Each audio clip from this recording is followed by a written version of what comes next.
What's up, everybody? It's your boy Rico, no Suave, coming from Chicago, back in California. It's none other than my man, Adriano Costa. Everybody put your hands together for none other to my right, that's Dina, and then to my left, that's Ann, the Filmmakers. Everybody put your hands together for none other than Susie Singer Carter. I got my man Isaac Jean Paul with me. What's up, Papa? How are you, man? So moms told me at a young age, listen, I gotta work, so if you wanna eat, you gotta learn how to cook. There you go. So the only book in my house was a Todd English fine dining cookbook. And I had no clue what this meant. Fast forward to the future, my career got better and better, you know what I'm saying? I became executive chef here, boom, bam. I became Yamashiro on up in the hills of Hollywood. I became their banquet chef, okay? Let's go. Ended up doing Ryan Cabrera's wedding, 350 people. I just did a gala for the UN, 300 people, bro. Let's go. So Buns of Roses with all the names. I got the Truff McKagan. Okay. The Truff McKagan is a truffle burger with truffle burrata. There's the Italian, you know what I'm saying? On top of a Wagyu patty and a truffle aioli. So I bring Italian ingredients, right? Let's go. Boom. Then I got the 2 Ribbon Die in LA. That's my biggest burger, yo. Is short rib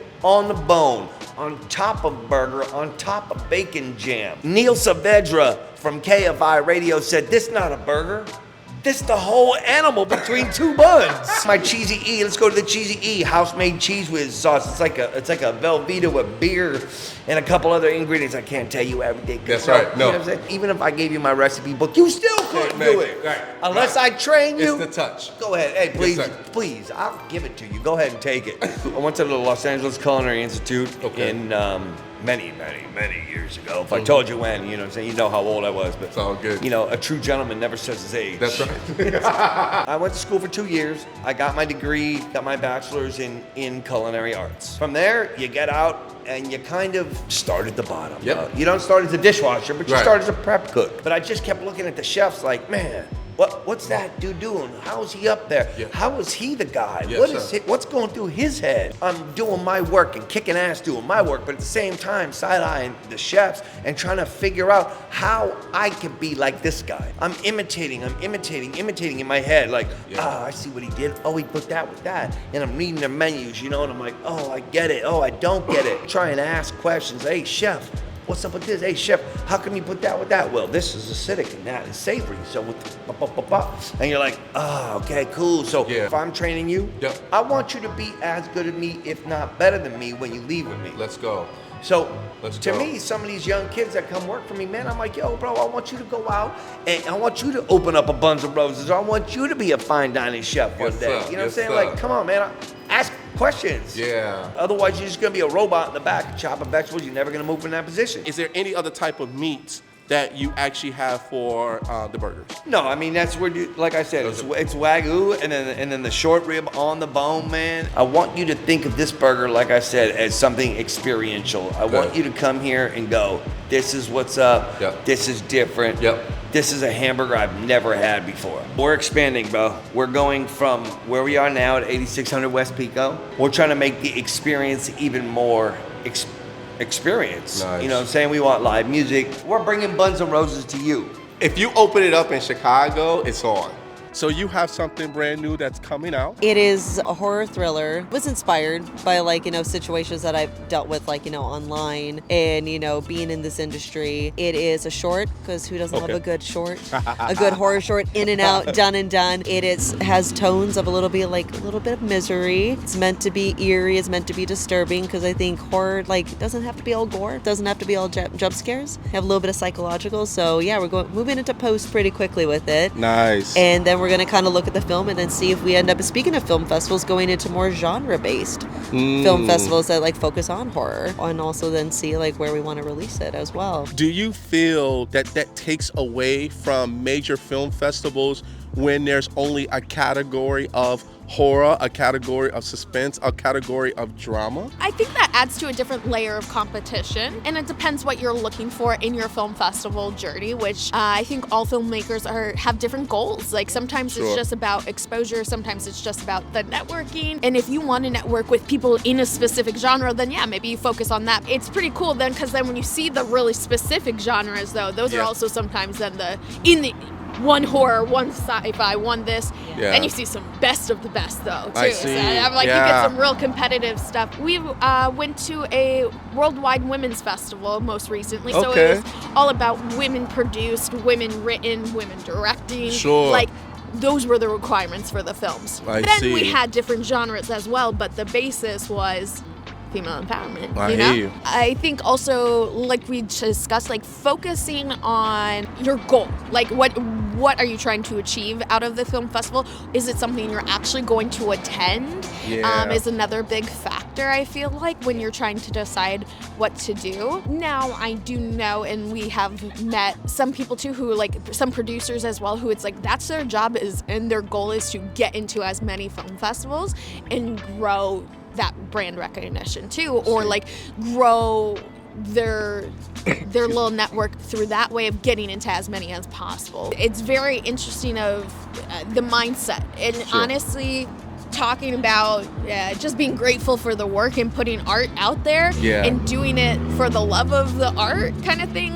Is a good film festival runs are a good practice of just being gracious, you know, kind of thing, because it is hard. It is. I think it's almost harder than like auditioning and rejections, because there's something about being an actor and just auditioning versus shit's your baby. Like, you made that whole film and now they're rejecting the whole film. It's a different mentality. I just finally, we just closed a deal on a book that I optioned called Inflamed. It's a novel based on a true story that happened in 2017, and it happened here in Northern California, where there was these wildfires that happen every year. They're massive. They're like what happened here in Los Angeles. It's been going on for at least 30 years, more. In the 60s it started. These two very high-end assisted living facilities, during a big fire in 2017, just abandoned all of their residents. And so it's really a story about heroism, because about a handful of family members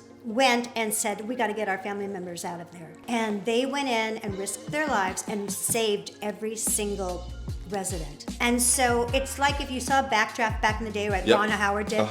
It's that exciting, and yet it's also revealing because it's based on a true story, and it goes through the whole court system and how these investors who have a lot of money are able to manipulate the court system with money. And so I just thought it's a really important story to tell about heroism and females. There's a lot of females at the lead of it. And also to destigmatize age.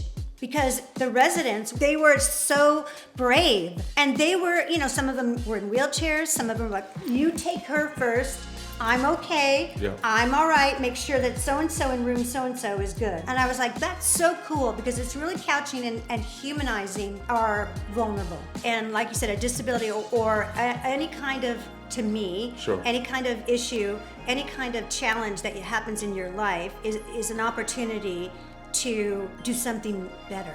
Do something about it. Be strong and pay forward. Like what I did with my mom. Before No Country for Old People, I did my Oscar qualified film, My Mom and the Girl, which really talks about that, because my mom lived with me for a year in the heart of, like, you know, Hollywood in Universal City when I was going through my divorce, and mom had, you know, she was in the throes of her Alzheimer's, but unless you knew her, you would say, oh, she's normal, right? Because she could hide it so well. Like, remember my name? Yeah, I know you. You are so beautiful. So she would just go on to a song. So, you know, but I wanted to show that my mom was still there. You can't stigmatize people because they have a disability. Because they're still there. It's just a different way of communicating. That's correct. It's just a different way. You know, so, and let me tell you, the gift of someone who has dementia or Alzheimer's is something that you tapped into, is that you only have right now. They are the poster children for Zen. They live in the moment now. That's right. They don't care about what yesterday. And they have no clue about tomorrow. That's right. But they know if you're nice to them now, my mom would look at you and go, wow, you're handsome. So I teach salsa classes, teach dance classes, and in my class, I have a gentleman that actually has Alzheimer's, and he's dancing. His wife comes to me and says, don't worry about us, because he's not gonna remember the move when we come back. I said, the cool thing about it is that it's almost as if it's a challenge for me to even do better, to see if I can actually help him to remember. On the fourth class, he knew the basic steps. Well, music is magic. Music is magic. When I saw him dancing with his wife, How happy was he? oh, he was focused. Right? I've been on a book tour, man. Yeah. I've been traveling all over the globe, all over the United States, just promoting my book. Been to a lot of local schools out here in Los Angeles. And for those who don't know, this is the crib. Yeah. You know, Rico Suave show is traveling to my place. That's you know, right. So extremely humble for that. But yeah, you mentioned the White House. Yeah. Incredible experience. So for those who don't know, Paralympians and Olympians, those who made the games that summer. So I made the games in the Paralympic Games in 2024 summer, right? And once you make the games, you have the invite to go to the White House later on that year. And so that's where you guys saw me with the Maya's Marvelous Day at the Games book in my hand, standing right next to the former president, Joe Biden. Yeah. And it was a great experience, man. We were able to tour the White House, not all of the White House, but you know, designated areas. And we were able to interact with some of the fans that were there to watch us and see us. You know, it was a great experience. That was my second time around. My first time around, it was during COVID, so we couldn't get too close to the president. But this time around, it was much easier to get close to him. He came and mingled with a lot of the athletes, and I was lucky enough to sit right next to the president. Woo! Like literally, how close we are is how close I was to Joe Biden. So it was great. If you haven't got Maya's Marvelous Day at the games, make sure you get it on my website. Let's go. IsaacGenePaul.com. Let's go. IsaacGenePaul.com. Make sure you go ahead and get you a copy. And if you do get yourself a copy, it might just be signed too. So, man, the kids love this book. This is my first children's book. I wrote a book in the past called The Guardians of Orisha. It's more of a science fiction novel geared towards like older crowd, but this book is special to me because the inspiration comes from my relationship with my daughter. Let's go. And wanting to educate kids like her about disabilities and knowing that people with disabilities are just like them. When I go into these schools, man, these kids are like vessels, right? Yes. And our responsibility is to instill values and different lessons into these vessels so that when they grow up, they'll have something to work with. I know that Maya's Marvelous Day at the Games is encouraging every child to be their own superhero and encouraging every child to treat everyone with kindness and empathy. I'm just happy and blessed that I was able to create something that puts a smile on not only the children's faces, but their parents. Especially those parents that have children with disability. I've always gotten messages, DMs from parents saying how much of an inspiration I am to them just because of what I put out there, just leading with positivity. Yes, sir. Those are treasurable moments because that's why I'm doing it. For those parents that look at their child and feel like there's no hope. Well, I'm here to tell you that there is. Your child could be just like me. I grew up with a disability. My parents always encouraged me to be myself and to learn and to experiment and to just have my own experience. That is what this book is bringing to the kids and to their families.